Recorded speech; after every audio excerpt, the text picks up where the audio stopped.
replay. I'm Jackie Elmer. I went live earlier today at my scheduled time to do this, and guess what happened? I got a phone call. It disrupted my live, and consequently, the screen went completely black. So I thought I would redo it tonight and showcase for you what I actually already cooked just to give you an idea. So just like the description says, we are doing Italian sausage meatballs with a lemon zesty zoodle concoction in place of standard pasta, and then I made a flourless chocolate cake. So let's jump in and get started. I'm going to bring you up here a little closer because the most important thing is that you see what we're doing. So I have a couple of different things laid out here. As I mentioned, I actually already made this. So I'm going to show you the finished product, but we're going to walk through exactly what is in it. So I basically started with my chocolate cake. I started with my flourless chocolate cake, which you can see here. And what I did, let me pull the lights in here so you can hopefully see a little better. What I did, it's a very, very simple ingredient list. And I've got all my ingredients right here for both of these. It's basically 1/2 cup of bittersweet chocolate, and it says 72% cacao dark chocolate. I like to use the red brick from Trader Joe's. Okay, it's not perfect. It's got sugar in it. It's got some impurities. I'm the lower toxic life gal, and if you know me, you know that one of the things that I really like to do is lower those bad boys, if you will, that are in our food. So I'm an 80-20 gal, or as I like to say, a 90-10. And so I shoot most of the time for the best quality stuff and occasionally throw in those extra things. I did sweeten it with monk fruit instead of standard sugar. So it calls for 1/2 cup of the chocolate, a stick of butter. I use the Kirkland brand, grass-fed, could be Kerrygold. You know how Kirkland, Costco is. They private label their stuff. Then it calls for the sugar I mentioned, 3/4 of a cup, 3 eggs. I use pasture raised. And then you can sprinkle some cocoa or caramel. You can melt caramel. You can do a chocolate drizzle. You can do whatever you want on the top of it. This is so easy. It's basically a one dish. You mix it all together. You pour it into the dish, which is buttered. I used coconut oil, and then parchment paper, which you can see here, which makes it pop out. Super easy. Then you put some more butter or coconut oil on that. Mix up all your ingredients, throw it in, and then you bake it at 375 degrees for, it says 25 minutes. I use my combo toaster oven air fryer, and it seems to cook a little faster and hotter than traditional. And this, like I say, is the finished product. It tastes delicious. I'm not going to lie. I did have a little nibble of it, and it is amazing. All right, so that is our flourless chocolate cake. I started with that because my goal, especially on these cooking shows, is to get the meal done in 30 to 40 minutes so I can teach you some great cooking skills, nutritious foods that you can use that are simple, easy to get the family involved in, and that you can do them quickly. So that's our flourless chocolate cake. Then the main star of tonight's presentation is the Italian sausage meatballs with lemon zested garlic zoodles. So I chose the recipe, this is the original recipe that was given to me by a friend.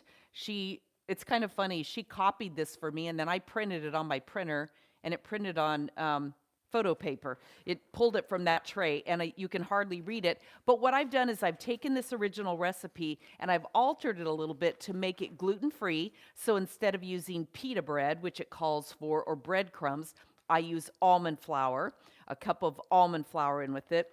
And then it's pretty simple.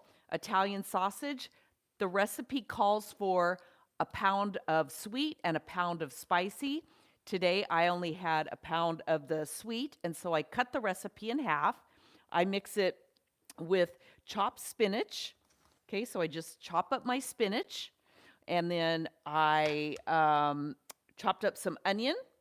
Okay, so my onion's right here, and so the recipe is pretty simple. It calls for 8 cloves of garlic. So right over here, what I made next, actually before I made the sausage, was the zoodles. So my zoodles are made from red pepper, and then some diced up onion, which, like I say, I already used. And then I have this cool little zoodler, and I just wanted to show you how this works in case don't have one or would love to. If you do a lot with zucchini, it's amazing. You take your zucchini and you just cut it. Okay, you can attach it to this it's got little spikes in it. You don't have to. If you just set it down here, you can then twist that on. It has a little gadget here where you can select how thick you want these, and then you literally just rotate this around, and it creates these lovely zoodles. It always gives me a little bit that doesn't quite chop up, so I just chop these, and then we saute these. Now, the lemon zest sauce is pretty simple. You're going to cut up 8 cloves of garlic and slice those, and then you're going to just cook those in a pan with a half a cup of olive oil. You're going to saute those until they are browned and tasty. Set that aside, and then in a regular pan, I love my ceramic, my Le Creuset that I brought back from Paris in 2004. That's how old this is. I brought it all the way home. It's kind of crazy. That was before you could buy a lot of that stuff so easily at Home Goods, estate sales, and all the rest of it. So I just put some olive oil in here. I saute my peppers, my onions, and my zucchini. And then once that's done cooking, I drizzle the lemon zest sauce over it. So first I'll cook it in the olive oil, and then I add the olive oil and the garlic mixture, and then it calls for lemon zest. It calls for the zest and the juice of 1 lemon.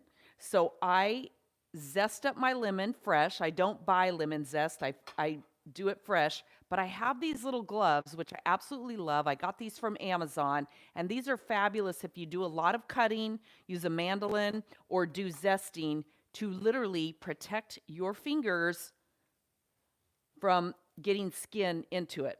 So I will just simply zest with this, and then I don't worry at all about slipping. And there you can see the zest. And then what I do is I always will zest a whole lemon. Even if I'm just squeezing them for something else, I dry it out for about a week, and then I add it to my jars with a little label that says lemon zest, and then I have zest all year long. Now, these lemons are organic, raised here in Arizona by my friend, so she brought them, and so I love the fact that I have pesticide-free great lemons. So then we just add the zest and the juice of 1 full lemon, and I just juice it fresh right there, whatever comes out of the lemon. We add that over the pasta, and it is amazing. Now, you can do traditional pasta. I tend to eat gluten-free, and I love getting those extra veggies in. But I also have found these hearts of palm pasta from Trader Joe's. So you can keep this in a cabinet because obviously it's packaged. I'm not a huge fan of processed packaged foods, but the ingredients list on this says hearts of palm, and that is it. So that's a nice backup if you don't have zoodles. Now, I will tell you that I pre-freeze a lot of mine. I will do every week, I do a refrigerator clean out. I always buy lots of red peppers, onions. I will chop those up, put them in my little silicone bags, and freeze these. So I have this on hand all the time. I will tell you that the zucchini does not freeze well, so don't plan on freezing that. All right, so that's our zoodles. Then to make our sausage, we simply cut these up, slice them, and break them open in the pan. Okay, in your bowl, you're going to mix that. You're going to mix your spinach. You're going to mix your onions, garlic, and then a cup of the almond flour. Let's see what else we have here that I might be missing. I always like to add 1 egg in. This is how I've revamped the recipe because it helps it stick together and do extremely well. And then 1.5 cups of shredded Gruyere cheese. Now, I've used all different types of cheese. I've used Gruyere, I've used Swiss, and I've used Parmesan. Now, one thing I wanted to tell you for eating healthier, yes, you can buy the shredded. This is shredded pe- pe- pecorino romano cheese. I never say it right. Naturally aged. But the reason I don't like to buy my cheese pre-shredded is because it always comes with a non-caking agent in it. Um, every one that you buy is like that. So for me, it's super simple to just use my trusty food processor, and I will just chop up whichever one I choose. This is my cheese that I keep also in a silicone bag. Here is my Kirkland, same thing, Parmigiano Reggiano, okay? That's Parmesan. And so today I did half Gruyere. I'm almost out of the Gruyere, and half Parmesan. And it's kind of funny, if you have been following my lives at all, you'll know that I made, if you haven't made them, you've got to go back and watch the live from about a month ago where I made the chicken breast stuffed with the Gruyere cheese, the spinach, and the cranberries. Oh my gosh, it was delightful. It was so good. So I have a little bit of Gruyere left, and I wanted to get that used up. So you mix all that together in your bowl, and then you just form those into meatballs, and then you add olive oil to your baking pan. And I, of course, kind of like my La Creuset, my Costco score, okay? This is the brand, what is this called? This is called Tramontina, okay? I love these pans, and I love that one specifically for cooking up the meatballs. So you simply cook those. I start them on medium and then reduce them down to low, and they'll cook anywhere from 20 to 25 minutes. Now, here's a tip I really want to let you in on, and that is these meatballs freeze amazingly well. So I love to cook, but I also love great food conveniently when I need to, because I'm on the go like anyone else. And if you're busy, who isn't? I'm going to give you a tip. Double your recipe, make the meatballs, form them into the meatballs, and then freeze them non-cooked in the freezer, and just enough that will feed your family. For me, it's just a family of 2 now because we're empty nesters. But I always have that great healthy stuff, if you will, in the refrigerator. Now, it's January as I'm filming this, and I like to use January as my clean out month. I like to go through my refrigerator, my freezer, and we get very creative by the end of the month with everything that's in there. But it's kind of funny. I had a New Year's Day brunch. That video will be going live here shortly. So I had leftover ham that was frozen. I had leftover quiche, little individual quiches that were frozen. I have Mexican food from Christmas. So enchiladas that are pre-made, frozen in glass dishes. So I am going through and just enjoying all of that. I plan my meals ahead of time as best I can. It's not perfect, but Sunday is typically my planning day. So I will sit down.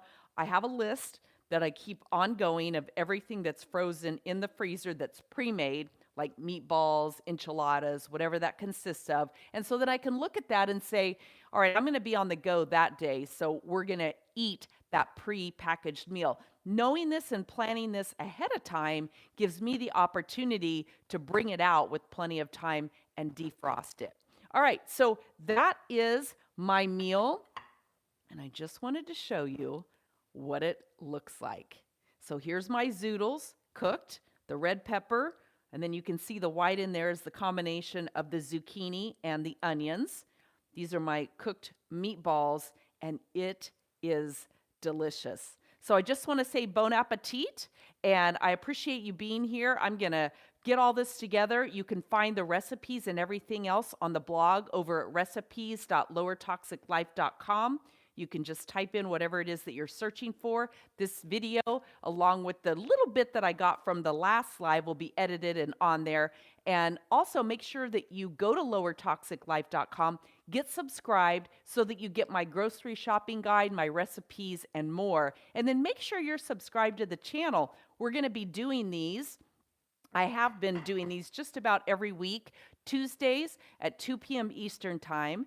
Here in the United States, it's Jackie's Kitchen Confidential. And let me just pull off of here and tell you what is coming up. We're going to be doing food prepping next week. I'm going to go through and teach you some simple strategies that you can do to prep your food for the week as best you can, not super drawn out and crazy, but this is another great skill set for you and to get your kids and family involved too. Get them involved in the process of cooking, teach them some good cooking skills, and it's amazing how much better they will begin to eat when they are part of the process. So next week is food prep. Then the week after that, I'm going to be doing a fabulous baked salmon that are in little packets with the vegetables and the whole medley cooked in there with it, and it makes a beautiful display. And then the week after that, we're going to be doing all different sauces. I've got a homemade barbecue sauce so it doesn't have all the gross stuff in it. I'll be doing salad dressings, and then I'm also going to be doing my 3-ingredient healthy creamers for your coffee, so that if you've ever looked at the back of the traditional creamers that most of us buy, there's a lot of garbage in there. So I'm going to teach you how to clean those up. All right, I think that's all I had to share with you. Make it a great day, and I will see you next week for Jackie's Kitchen Confidential. Let me know in the comments below if you have a recipe like this, if you try this recipe, and what your thoughts are.